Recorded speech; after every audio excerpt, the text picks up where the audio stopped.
Palavra da Verdade, com Hernandes Dias Lopes. Eu quero conversar com você hoje sobre um assunto maravilhoso que eu chamo de o coração da Bíblia. A cruz, o palco do amor de Deus. E nós vamos basear essa mensagem no livro do profeta Isaías, capítulo 53, versos 4 ao verso 6. Vamos ouvir a leitura deste texto. Certamente Ele tomou sobre si as nossas enfermidades e as nossas dores levou sobre si, e nós o reputávamos por aflito, ferido de Deus e oprimido. Mas Ele foi traspassado pelas nossas transgressões e moído pelas nossas iniquidades. O castigo que nos traz a paz estava sobre Ele, e pelas suas pisaduras fomos sarados. Todos nós andávamos desgarrados como ovelhas, cada um se desviava pelo caminho. Mas o Senhor fez cair sobre ele a iniquidade de nós todos. Deus ama você e esta é uma verdade incontestável. Deus não escreveu em letras de fogo nas nuvens, eu te amo. Ele esculpiu na cruz do Calvário, eu te amo. A cruz de Cristo é o palco mais eloquente e luminoso do amor de Deus por você. Deus não amou você porque viu em você algo digno de ser amado. Diz a Bíblia que Ele nos amou, sendo nós fracos, ímpios, pecadores e inimigos. Ele amou você com amor eterno e atrai você para Ele com cordas de amor. A cruz de Cristo não foi um acidente de percurso. Cristo não morreu naquela cruz por circunstâncias humanas, ou terrenas, ou econômicas, ou políticas. Ele morreu naquela cruz porque o Pai o entregou por amor. Ele veio para morrer. Ele entrou no mundo como o Cordeiro de Deus que tira o pecado do mundo. E hoje eu gostaria de tratar com você sobre esta verdade magna do cristianismo, a cruz, o palco do amor de Deus. E talvez uma pergunta que é necessária fazer é: quem levou Jesus à cruz? E eu posso lhe garantir que quem levou Jesus à cruz não foram os judeus, com a sua trama. Não foi para a cruz Jesus porque o Sinédrio contratou testemunhas para acusá-lo, ou porque Judas o traiu, ou porque Pedro negou, ou porque os discípulos o abandonaram, ou porque Pilatos o sentenciou à pena de morte, ou porque os soldados o prenderam naquele leito vertical da morte. Diz a Bíblia que Jesus foi para a cruz pelos seus, pelos meus, pelos nossos pecados. Ele morreu pelos nossos pecados. Nós matamos a Jesus. Você, eu, nós, os nossos pecados. O castigo que nos traz a paz estava sobre ele. Pelas suas pisaduras nós fomos sarados. Deus lançou sobre ele a iniquidade de todos nós. Ele foi ferido de Deus, agradou a Deus moê-lo, porque na cruz Deus sentencia o seu Filho para não sentenciar a nós.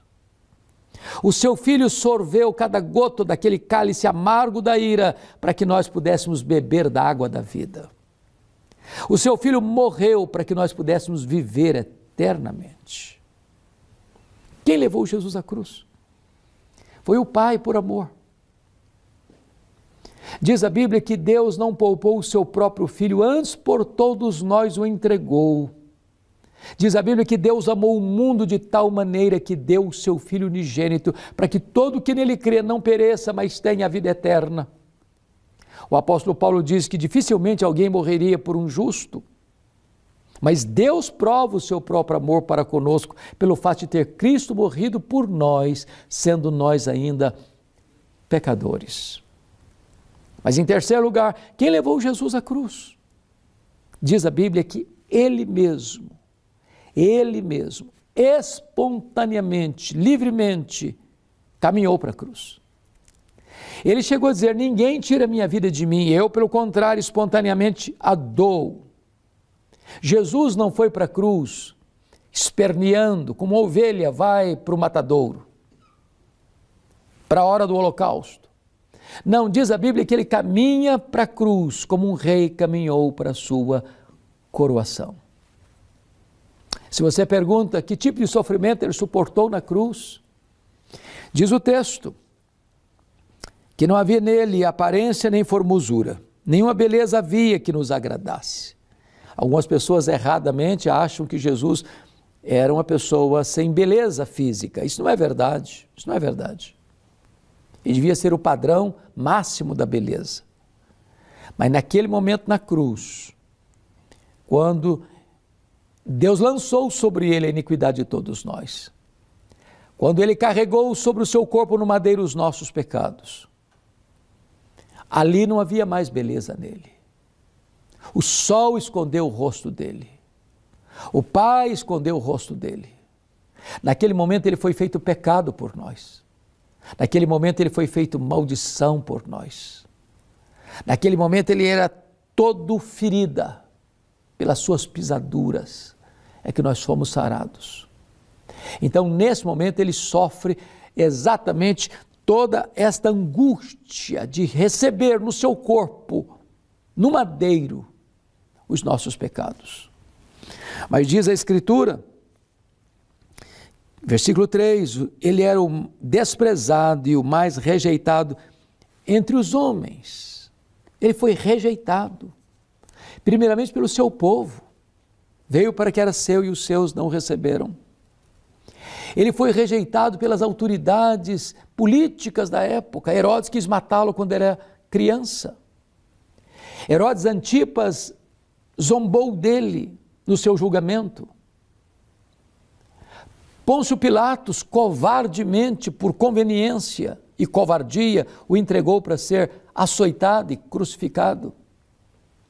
Ele foi rejeitado pelas autoridades religiosas. Os fariseus, os saduceus, os escribas tramaram contra ele.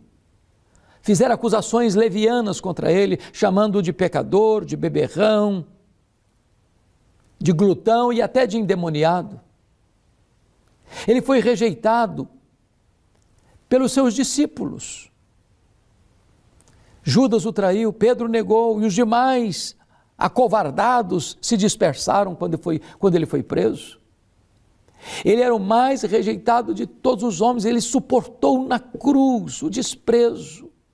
As pessoas não fizeram caso dele, meneavam a cabeça e voltavam os olhos para longe dele, tamanha agonia que ele sofreu na cruz do Calvário por amor a você, por amor a mim. Diz a Escritura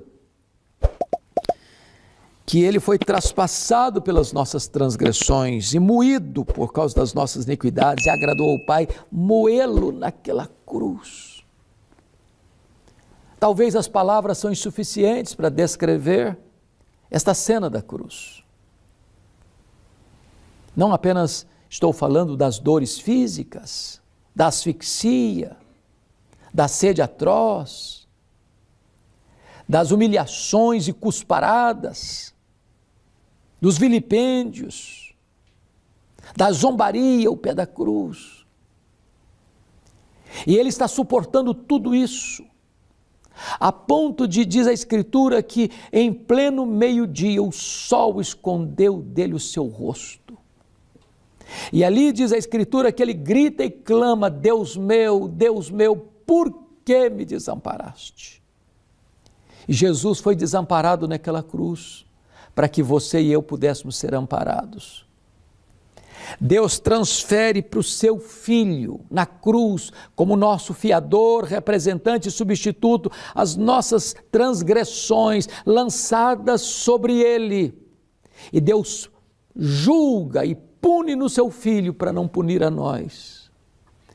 E quando ele foi feito pecado, a espada da lei caiu sobre ele, porque o salário do pecado é a morte, e ele morreu a nossa morte para que nós vivêssemos a sua vida. Ele morreu pelos nossos pecados para ressuscitar para a nossa justificação. A cruz é o palco mais luminoso do amor de Deus, mas a cruz é o palco mais claro da justiça de Deus. Na cruz, a justiça e a paz se beijaram.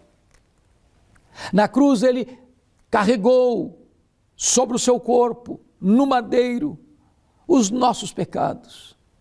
Ali ele bebeu sozinho o cálice amargo da ira de Deus. Ali ele sofreu o golpe da lei. Ali ele sorveu todo o sofrimento que o nosso pecado merece. E ele morreu no nosso lugar, em nosso favor, vicariamente, como prova do amor de Deus, como evidência da sua graça maior do que a própria vida. Como é que ele reagiu diante da cruz? Diz a Bíblia que, como ovelha muda, ele não abriu a sua boca. Ele não fuzilou com a sua ira santa aqueles que zombavam, que escarneciam, que cuspiam no seu rosto. Quando o Sinédrio costurou contra ele duas acusações, blasfêmia contra Deus e conspiração contra César, os soldados zombaram dele nessas duas acusações. Primeiro, vestindo-o com a túnica, se ajoelhando diante dele zombeteiramente para adorá-lo, dizendo: "Você é Deus? Então estamos aqui te adorando", de forma vil, escarnecendo, zombando, vilipendiando o Filho de Deus. Mas ainda, eles botaram, como ele foi acusado de conspiração contra César, botaram a coroa na sua cabeça, coroa de espinhos, esbordoaram a sua cabeça, açoitaram o Filho de Deus. E ele suportou todo esse suplício, diz a Bíblia, lá em Hebreus 12:2, pela alegria que lhe estava proposta. Não levou em conta a ignomínia da cruz, a alegria de comprar você com seu sangue e de resgatar você com a sua morte substitutiva. Qual foi o resultado da cruz? Pois bem, a Bíblia diz que ele morreu para resgatar um povo, para adquirir um povo. E este povo é a igreja, são as suas ovelhas, é o seu rebanho, povo que ele comprou com preciosíssimo sangue, não com ouro, não com prata, para sermos propriedade exclusiva de Deus. Ele morreu naquela cruz por você. Ele não levou em conta toda a dor, todo o sofrimento, toda a humilhação, toda a zombaria, todo o escárnio da cruz, pela alegria que estava proposta a ele. Ele vai ver o penoso trabalho da sua alma e vai ficar satisfeito. Toda vez que você, ao ouvir a palavra de Deus, reconhece o pecador, reconhece que ele morreu pelos seus pecados, reconhece que ele pagou o preço da sua redenção, reconhece que ele sofreu para que você pudesse viver e viver eternamente. Diz a Bíblia que quando você se volta para ele, reconhecendo a ele como seu salvador pessoal, a alegria diante dos anjos de Deus lá no céu, por um pecador que se arrepende. Este amor de Deus precisa de uma resposta. Qual é a sua resposta ao amor de Deus?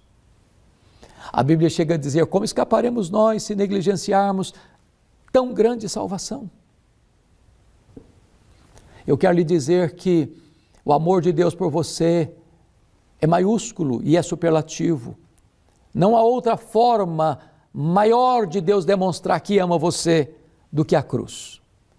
Se você quer saber quanto Deus ama você, olha para a cruz. Lá devia estar eu e você. E Deus entregou o seu próprio Filho para nos poupar, para nos perdoar, para nos salvar, para nos redimir. Hoje é o dia da sua entrega. Hoje é o dia da sua decisão. Se você agora reconhecer que você é um pecador, carente da graça de Deus, que você não pode salvar a você mesmo, Você não pode perdoar a você mesmo. Você não pode libertar a você mesmo. Mas se agora mesmo você reconhecer que Jesus morreu, não como um mártir, não porque sucumbiu ao poder de Roma, não porque foi uma vítima em defesa das tramas do sinédrio judaico, mas se você reconhecer que ele morreu deliberadamente pelos seus pecados, para dar a você a vida eterna, se agora você reconhecer-se pecador e confiar nele como seu salvador pessoal, você tem nele agora mesmo a vida eterna, a alegria e a segurança da sua salvação. Eu vou orar com você, eu vou orar por você. Deus, eu te agradeço pela obra sacrificial, vicária, substitutiva de Cristo na cruz do Calvário, revelando-nos de maneira singular e máxima e superlativa o teu grande amor por nós. Ó Deus, aplica esta palavra ao nosso coração e faz um milagre na nossa história, trazendo-nos a alegria da vida eterna em Cristo Jesus. Aplica, Pai, rogamos-te esta palavra ao coração daqueles que nos assistem. É a nossa oração, em nome de Jesus. Amém.